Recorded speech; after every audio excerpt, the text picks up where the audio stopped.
It was a quiet morning in Mapletown, a small, peaceful community where everyone knew each other. James Carter, a humble schoolteacher, had just finished preparing breakfast for his family. His wife Ruth, a kind and patient woman, was busy helping their children Lucy and Ben get ready for school. Life in Mapletown was simple, and James liked it that way. But James had no idea that his life was about to change forever. That same morning, an unexpected visitor arrived at their doorstep. It was an elderly man dressed in a long robe, his face solemn and his eyes deep with wisdom. He introduced himself as Mr. Nolan, an emissary from the Council of Elders, a group that governed a distant and ancient kingdom known as Eldoria. "James Carter," Mr. Nolan began, his voice firm but kind. "You have been chosen by the Oracle to be the next ruler of Eldoria." James stared at him, bewildered. "You must be mistaken," he said, shaking his head. "I am just a teacher. I have no ties to any kingdom." But Mr. Nolan insisted. He explained that the Oracle's decision was final and could not be questioned. According to the prophecy, James was a descendant of the kingdom's first king and the only one capable of restoring balance to Eldoria. Ruth, standing behind James, placed a hand on his shoulder. "This is a mistake," she said gently. "We have a life here. We can't just leave everything behind." Mr. Nolan's face darkened. "I understand your hesitation, but the kingdom is in grave danger. Without your leadership, chaos will consume Eldoria. Please, think carefully." James and Ruth spent the rest of the day discussing the matter. They knew leaving Mapletown would mean uprooting their children and abandoning the life they had built together. But there was something about Mr. Nolan's words that lingered in James's mind. What if he really was the only one who could save this mysterious kingdom? By evening, James made his decision. "If what Mr. Nolan says is true," he told Ruth, "then I have no choice. I must go." The next morning, James, Ruth, Lucy, and Ben packed their belongings and followed Mr. Nolan to Eldoria. The journey was long and tiring, and as they approached the kingdom, they were greeted by a grand but crumbling castle. It was clear that Eldoria had seen better days. The Council of Elders welcomed James with mixed emotions. While some, like Lady Margaret, were hopeful, others, such as Lord Henry, were skeptical of an outsider taking the throne. "You expect us to trust a stranger?" Lord Henry sneered during the first council meeting. "How do we know he's the one?" Lady Margaret defended James. "The Oracle has spoken. We must trust in the prophecy." James, feeling the weight of their expectations, knew he had a lot to prove. As he settled into his new role, he began to uncover the challenges facing Eldoria: corrupt officials, a struggling economy, and a restless population. But the most unsettling discovery was the legend of the Seven Doors. According to an old tale, the kingdom's prosperity was tied to 7 ancient doors hidden across Eldoria. Each door held a secret, and opening them all would either bring salvation or unleash destruction. James realized that his mission was far greater than ruling a kingdom. He had to find and unlock the 7 doors to restore balance to Eldoria. And so his journey began. The first night in the castle was anything but peaceful. James tossed and turned, his mind heavy with thoughts of the 7 doors. What secrets could they hold? Why had he been chosen for such a monumental task? Meanwhile, Ruth tried to comfort the children, who were struggling to adjust to their new surroundings. The castle, though grand, felt cold and unfamiliar. The next morning, James called for a meeting with the Council of Elders. He needed answers. "What do you know about these 7 doors?" James asked, his voice firm but curious. Lady Margaret was the first to speak. "The 7 doors are no mere legend," she said. "They are real, scattered across Eldoria, and each one is guarded by a challenge, tests of wisdom, courage, and character. The prophecy says that only the true king can unlock them all." Lord Henry scoffed. "And what makes you think he is the true king?" he said, glaring at James. Ignoring the remark, James pressed on. "What happens if the doors are opened?" The room fell silent. Finally, Mr. Nolan spoke. "If opened by the rightful heir, the doors will release blessings upon the kingdom, fertile lands, peace and prosperity. But if opened by the wrong person or with ill intent, they could unleash a curse so great it would destroy Eldoria. The stakes were higher than James had imagined, but he also knew he couldn't face this challenge alone. He needed allies. "Who will help me find the doors?" James asked. After a brief pause, 3 people volunteered. Daniel, a brave but headstrong young warrior. He was eager to prove himself and vowed to protect James at all costs. Grace, a scholar and historian with a deep knowledge of Eldoria's myths and legends. She believed the key to finding the doors lay in the kingdom's ancient texts. Elijah, a skilled tracker who knew every corner of Eldoria's rugged terrain. His calm demeanor and resourcefulness made him an invaluable asset.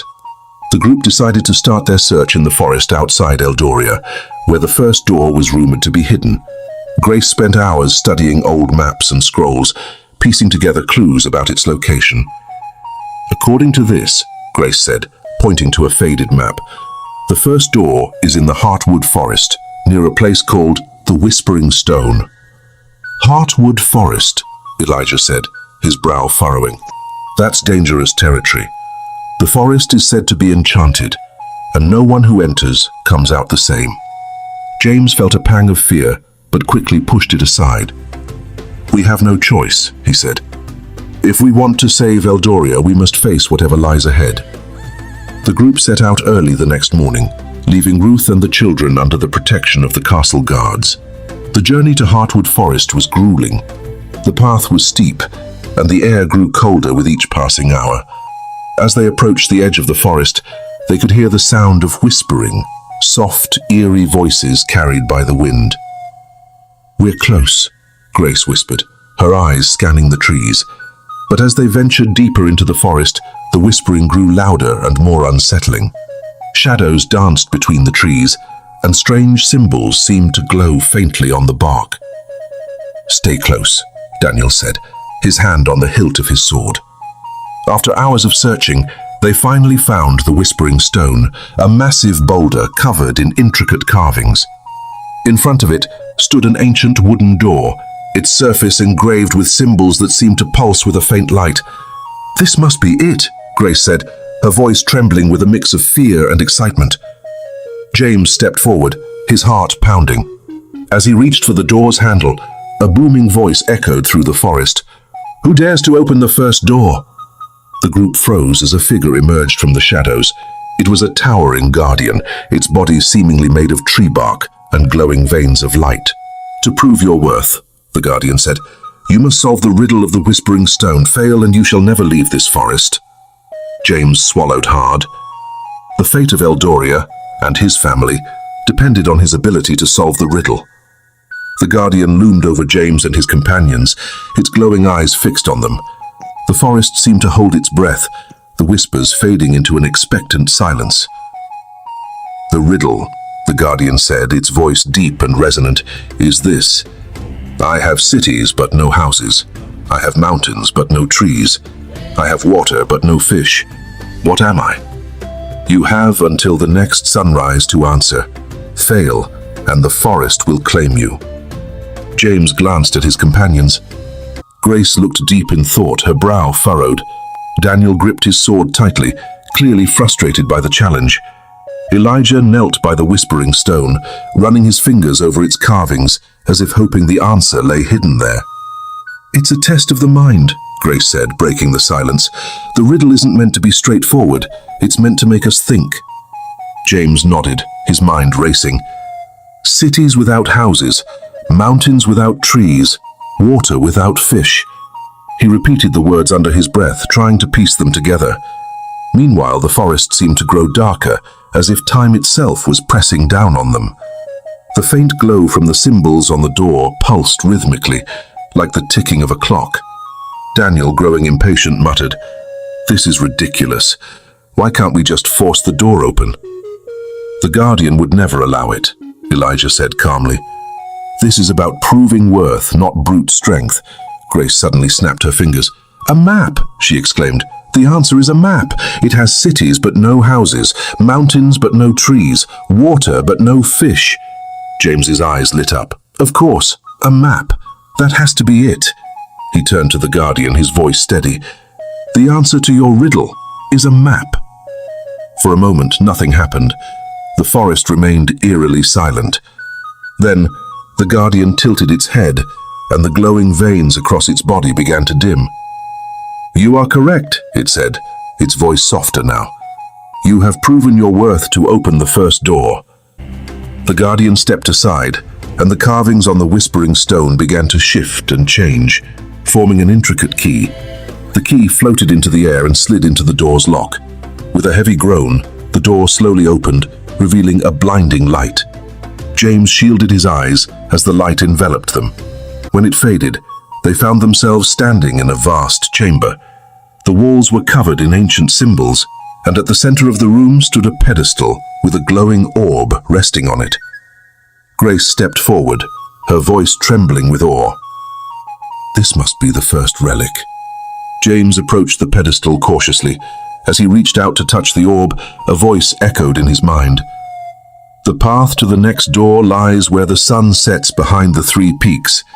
But beware, the challenges ahead will test not only your mind but your heart." The orb vanished in a flash of light, and the group found themselves back in the forest, the first door now sealed behind them. "We did it," Daniel said, his voice filled with relief. James, however, felt the weight of the journey ahead. The next door awaited, and with it, even greater challenges. As they made their way back to the castle, James couldn't shake the words of the voice. The next door would test not just his intellect but his very heart. The group returned to the castle exhausted but victorious. James recounted their encounter with the Guardian and the riddle to Ruth and the Council of Elders. Lady Margaret seemed encouraged by their progress, while Lord Henry remained skeptical. "So you've unlocked one door," Lord Henry said, his tone dismissive. "But what happens when the tests become more than riddles? Can you handle what's coming, James?" "I don't have a choice," James replied, his voice steady. "I'll do whatever it takes to save this kingdom." Later that evening, as the family sat together in their chambers, Ruth placed a hand on James's shoulder. "You're doing well," she said softly, "but don't forget why you're doing this.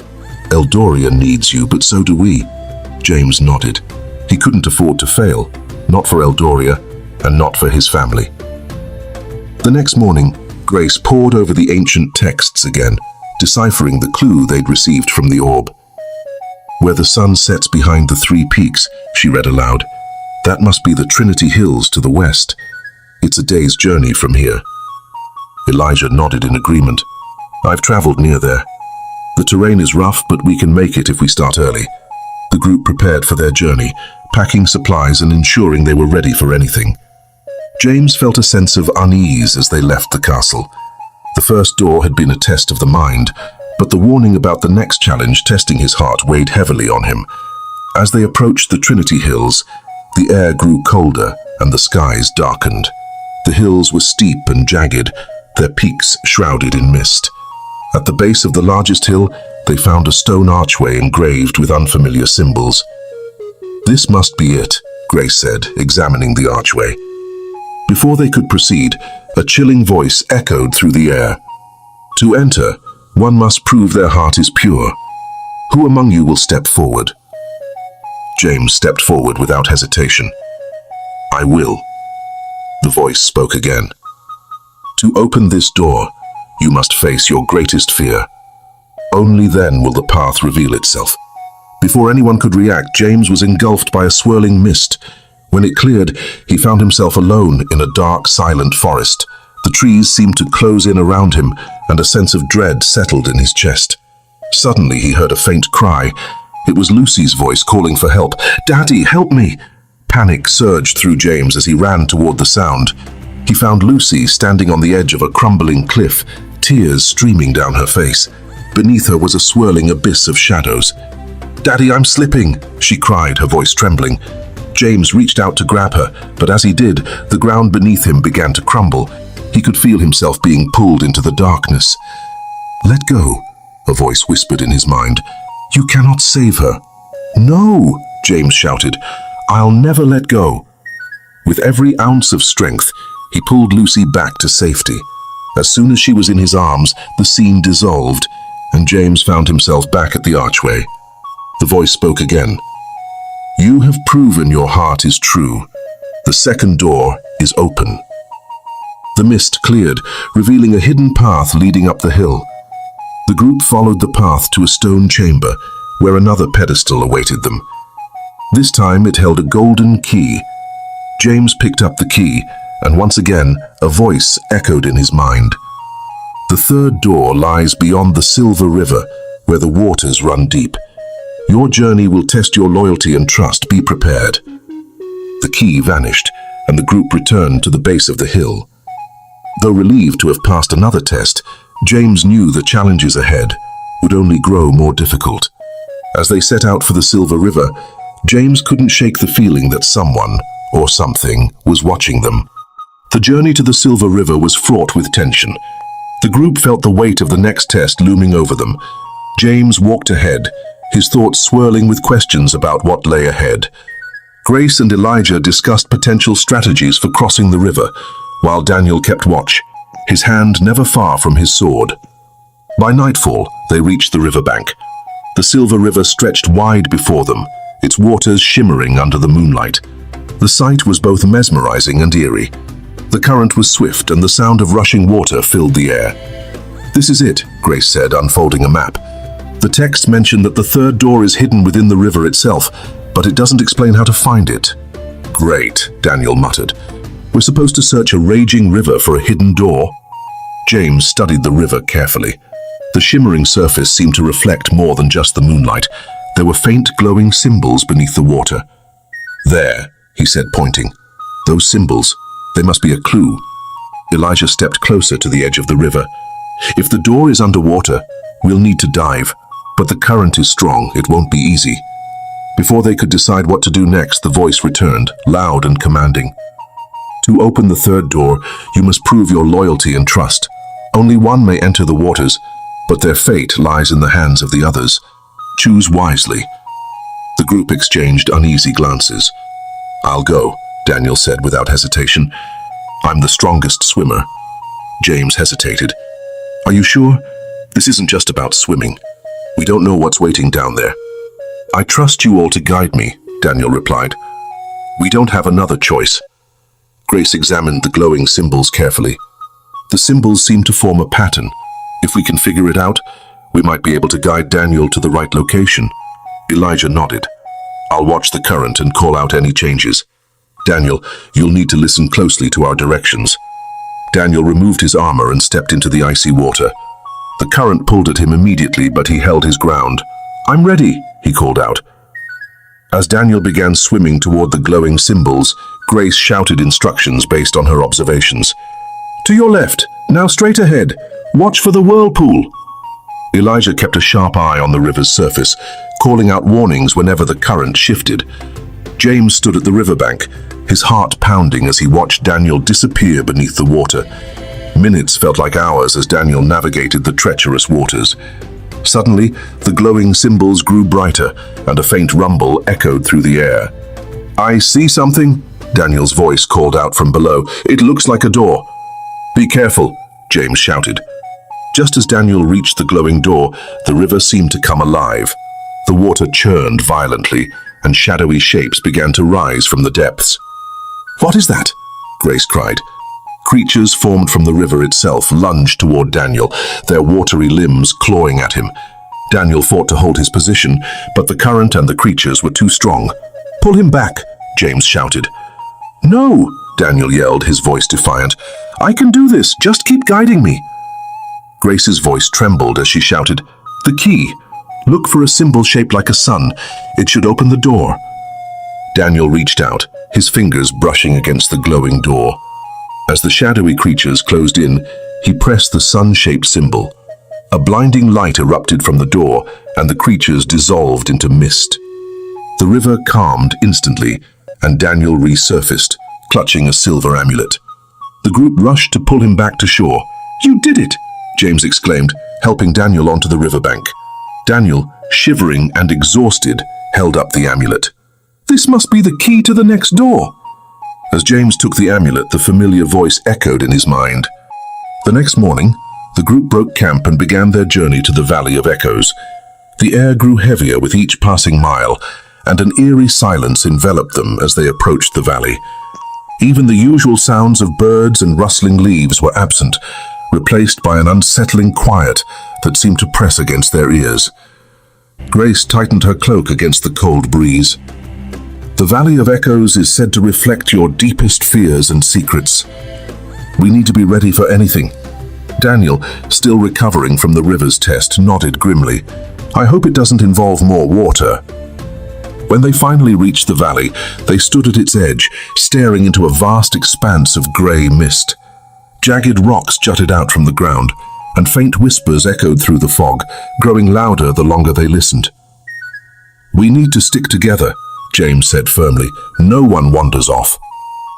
As they entered the valley, the whispers grew clearer, forming words that seemed to be directed at each of them. You failed him, James, a voice hissed. You couldn't save him. James froze, his heart pounding. The voice sounded like his father's, accusing and cold. He clenched his fists, refusing to let the whispers distract him. You're not strong enough, Grace, another voice sneered. You'll only get them all killed.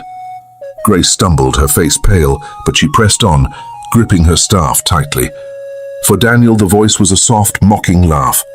You pretend to be brave, but deep down you're terrified of being alone. You can't protect anyone. Elijah seemed unaffected at first, but his eyes darted nervously as the whispers circled him. They'll discover your secret, the voice taunted, and when they do, they'll abandon you. Keep moving, James called out, his voice cutting through the rising tension. The group pushed forward until they reached the center of the valley, where a massive stone gate stood shrouded in mist. Carved into the gate were images of faces, their mouths open as if screaming or whispering. This must be the fourth door, Elijah said, his voice trembling slightly. Suddenly the ground beneath them shook, and a figure emerged from the mist. It was a shadowy form that shifted and changed, its features reflecting each of them in turn. I am the Echo, the figure said, its voice a blend of many. To open this door, you must confront the truths you fear the most. Speak your secrets aloud, or the valley will consume you. The group exchanged uneasy glances. The weight of the challenge pressed heavily on their hearts. James stepped forward, his voice steady despite the fear gnawing at him. I blame myself for my father's death. I've carried that guilt for years, and it's made me afraid to lead. But I won't let it stop me anymore. The Echo shifted, its gaze turning to Grace. She hesitated but took a deep breath. I'm afraid of failing. I've always felt like I have to prove myself, but I realize now that I can't do everything alone. The whispers grew louder as the Echo turned to Daniel. His jaw tightened, and for a moment he said nothing. Then, with a shaky voice, he admitted, I'm afraid of being useless. I act tough, but I'm scared that one day I'll fail when it matters most. Finally, the Echo faced Elijah. He looked down, his hands trembling. I've been keeping a secret, he said softly. I'm not who you think I am. I was sent here to spy on you, to report your every move to the council. But somewhere along the way I started to believe in this mission. I want to help you now. The group stared at Elijah in shock. The Echo's form began to dissolve, its voice echoing one last time. You have spoken your truths. The door is open, but trust has been shaken. Only unity will see you through the next test. The stone gate creaked open, revealing a spiral staircase descending into darkness. The group hesitated at the threshold, their bond now fragile and uncertain. The spiral staircase led them into a cavern illuminated by a dim golden light. The air was warm, almost suffocating, as they stepped into a chamber where 7 pedestals stood in a perfect circle. At the center of the room was the final door, a massive structure made of gold and onyx, its surface etched with the symbols of the trials they had faced so far. Each pedestal held an object, a sword, a shield, a compass, a book, a crown, a key, and a mirror. As the group approached, the voice returned, resonating from the chamber walls. You have proven your strength, loyalty, courage, and honesty, it declared. Now, only one may open the final door. The one who does must choose a path: power, sacrifice, or unity. Choose wisely, for this decision will shape your destiny." The group exchanged uneasy glances. After all they had endured, the idea of leaving the decision to one person felt unfair. "Who should it be?" Grace asked, her voice hesitant. "I think it should be James," Daniel said, stepping forward. "He's led us this far. He deserves to make the choice." Grace nodded. "I agree." Even Elijah, still under suspicion after his confession, said, "I trust James to do what's right." James stared at the objects, his heart pounding. The responsibility was overwhelming, but he knew there was no turning back. The voice spoke again, softer this time. "Choose your symbol, and the door shall reveal your path." James approached the pedestals, studying each object carefully. The sword represented power, the shield sacrifice, and the compass unity. Each path seemed heavy with its own consequences. Finally, he reached out and picked up the compass. It felt warm in his hand, almost alive, as if it resonated with his very soul. "I choose unity," James said, his voice steady. The golden and onyx door began to glow, its intricate carvings shifting and rearranging. The chamber trembled as the door slowly opened, revealing a radiant light. The voice returned, now gentle and approving. "By choosing unity, you have ensured a future where strength is found in togetherness. Step forward and claim your reward." The group hesitated for a moment before following James through the door. On the other side was a breathtaking landscape, a lush, vibrant world filled with golden fields, sparkling rivers, and a sky painted with colors they had never seen before. At the heart of this world stood a massive tree with silver leaves and golden fruit. Beneath it, a pedestal held a single, glowing crystal. "This is it," Grace whispered. "The heart of eternity. The treasure we've been searching for." As James approached the crystal, the voice returned for the final time. "This world is yours to protect." The heart of eternity grants you the power to heal and rebuild, but it comes with responsibility. Guard it well, for the challenges you faced were only the beginning. James picked up the crystal, feeling its warmth spread through him. The group stood together beneath the silver tree, their trials behind them but their future uncertain. "This isn't just the end of a journey," James said, looking at his friends. "It's the beginning of something greater." They stood in silence, the weight of their adventure settling on their shoulders as they realized they were no longer just travelers. They were now the guardians of a world worth fighting for. Life is filled with challenges. Much like the trials faced by James and his friends, each obstacle they overcame taught them the importance of courage, honesty, sacrifice, and unity. Their journey reminds us that no matter how uncertain or daunting the path may seem, we possess the strength to endure and the power to choose a future of hope and togetherness. Remember, your greatest victories often lie on the other side of fear. Stand strong, trust your team, and believe in your ability to make a difference. If this story inspired you, don't forget to like, share, comment, and subscribe to stay connected with more empowering stories. Thanks for watching. Thank you so much. I really appreciate